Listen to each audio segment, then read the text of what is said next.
Esther chapter 7. And the king and Haman came to drink with Esther the queen.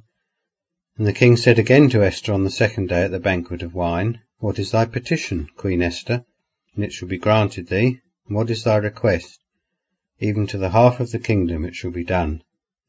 And Esther the queen answered and said, If I have found grace in thy sight, O king, and if it please the king, let my life be given me at my petition, and my people at my request, for we are sold, I and my people, to be destroyed, to be slain, and to perish.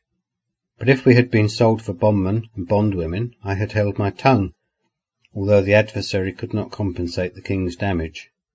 And King Ahasuerus spoke, and said to Esther the queen, Who is he, and where is he that has filled his heart to do so? And Esther said, The adversary and enemy is this wicked Haman.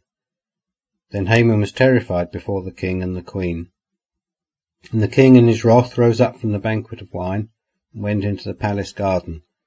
But Haman stayed to make request for his life to Esther the queen, for he saw that there was evil determined against him by the king. And the king returned out of the palace garden into the house of the banquet of wine, and Haman was fallen upon the couch on which Esther was. And the king said, Will he even force the queen before me in the house? The word went forth out of the king's mouth, and they covered Haman's face.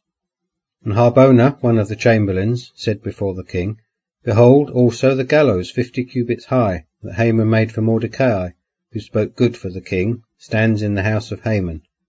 And the king said, Hang him on it. So they hanged Haman on the gallows that he had prepared for Mordecai, and the king's wrath was appeased.